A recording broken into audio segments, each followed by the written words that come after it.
In this video, let us learn when to do Agnisar Kriya and Uddiyana Bandha. A lot of people have this doubt, they'll ask this question continuously, and also they don't know when to start, which pranayama has to be at the beginning. So, first pranayama is Bastrika, and then Agnisara Kriya, and then Uddiyana Bandha, and then Kapalbhati, and then other pranayamas. This is how you should start, okay?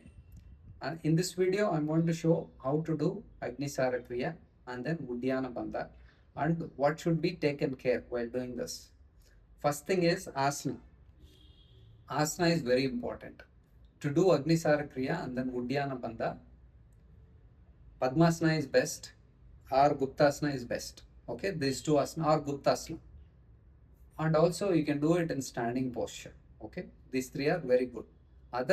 Other meditative postures are not that good to do this two kriyas and bandhas.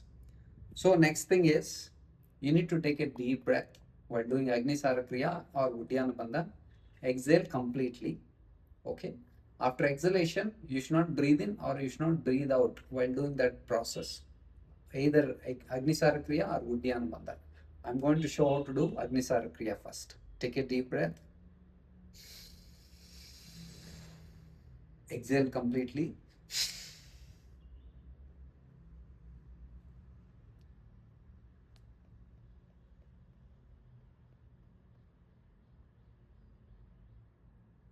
And then relax. What do we do while relaxing? Deep breathings.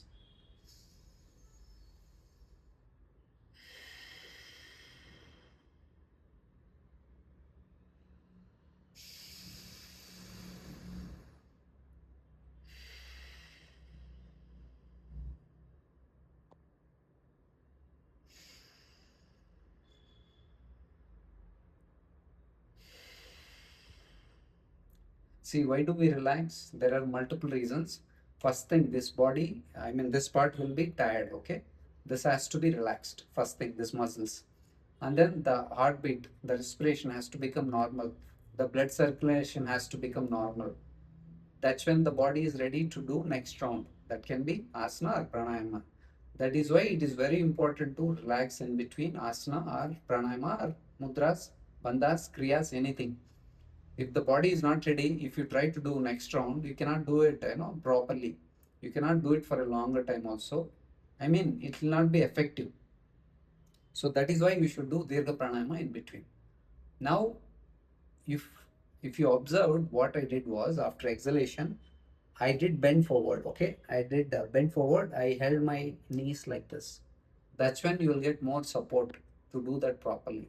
The same thing is applicable to Uddiyana Bandha as well. Okay, like this. Take a deep breath.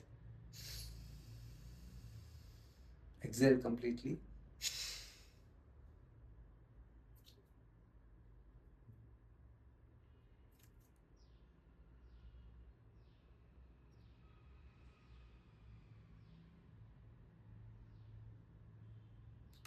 Now inhale.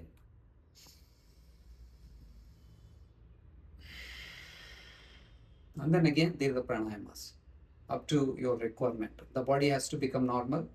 Okay, you can do 10 counts, 20 counts up to your requirement. That's what I said. So now what did I do? I took a deep breath, I exhaled, and then no inhalation.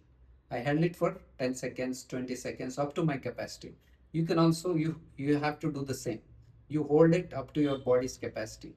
5 seconds, 10 seconds, 20 seconds, and then take a deep breath, exhale, maybe 5 to 10 times.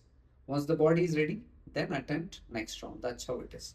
You can do Agnisara Kriya, maybe, if you're a beginner, start with 50 counts. You can go up to 100, 200, 300, 500 also, based on your level. Okay, if you are in advanced level, then you can do more. Otherwise, if you are looking for, if it is physical health, mental health, 200 counts are more than sufficient. If you are in spirituality, kundalini and all, you can do more. Otherwise, 200 is sufficient. To get the benefits out of this, you need to practice it correctly, regularly, at the right time.